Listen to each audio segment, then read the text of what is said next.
لیکن نہیں جانتے۔ وَإِذَا لَقُوا الَّذِينَ آمَنُوا قَالُوا آمَنَّا وَإِذَا خَلَوْا إِلَى شَيَاطِينِهِمْ قَالُوا إِنَّا مَعَكُمْ إِنَّمَا نَحْنُ مُسْتَهْزِئُونَ اللہ یستہزئ بہم ویمدہم فی طغیانہم یعمہون۔ اور یہ لوگ جب مومنوں سے ملتے ہیں تو کہتے ہیں کہ ہم ایمان لے آئے ہیں، اور جب اپنے شیطانوں میں جاتے ہیں تو ان سے کہتے ہیں کہ ہم تمہارے ساتھ ہیں، اور مسلمانوں سے تو ہم ہنسی کیا کرتے ہیں۔ ان منافقوں سے اللہ ہنسی کرتا ہے، اور انہیں مہلت دیا جاتا ہے کہ شرارت و سرکشی میں پڑے بہک رہے ہیں۔ اولئک الذین اشتروا الضلالة بالهدى فما ربحت تجارتهم وما كانوا مهتدین۔ مثلهم كمثل الذي استوقد نارا فلما أضاءت ما حوله ذهب الله بنورهم وتركهم في ظلمات لا يبصرون صم بكم عمي فهم لا يرجعون۔ یہ وہ لوگ ہیں جنہوں نے ہدایت چھوڑ کر گمراہی خریدی، تو نہ تو ان کی تجارت ہی نے کچھ نفع دیا اور نہ یہ ہدایت یاب ہی ہوئے۔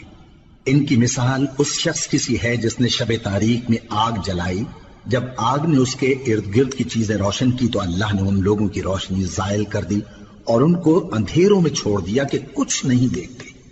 یہ بہرے ہیں، گونگے ہیں، اندھے ہیں کہ کسی طرح سیدھے رستے کی طرف لوٹ ہی نہیں سکتے۔ او كصيب من السماء فيه ظلمات ورعد وبرق يجعلون أصابعهم في آذانهم من الصواعق حذر الموت والله محيط بالكافرين۔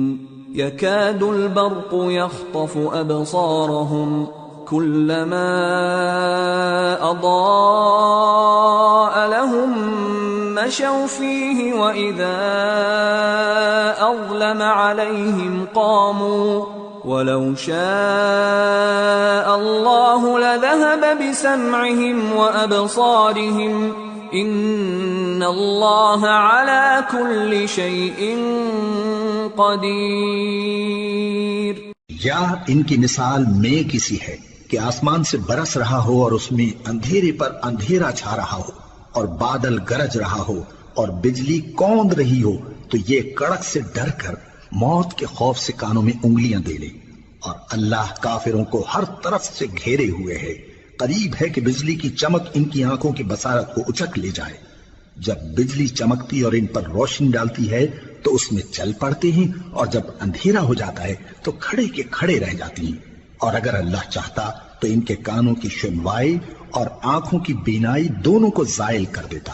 بلا شبہ اللہ ہر چیز پر قادر ہے۔ یا ایھا الناس اعبدوا ربکم الذی خلقکم والذین من قبلکم لعلکم تتقون الذی جعل لکم الارض فراشا والسماء بناء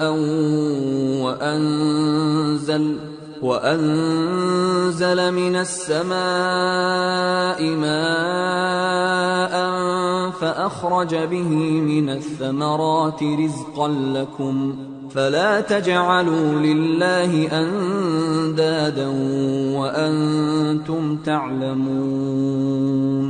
لوگو اپنے پروردگار کی عبادت کرو جس نے تم کو اور تم سے پہلے لوگوں کو پیدا کیا تاکہ تم اس کے عذاب سے بچو، جس نے تمہارے لیے زمین کو بچھونا اور آسمان کو چھت بنایا اور آسمان سے مے برسا کر تمہارے کھانے کے لیے انواع و اقسام کے میوے پیدا کیے، پس کسی کو اللہ کا ہمسر نہ بناؤ اور تم جانتے تو ہو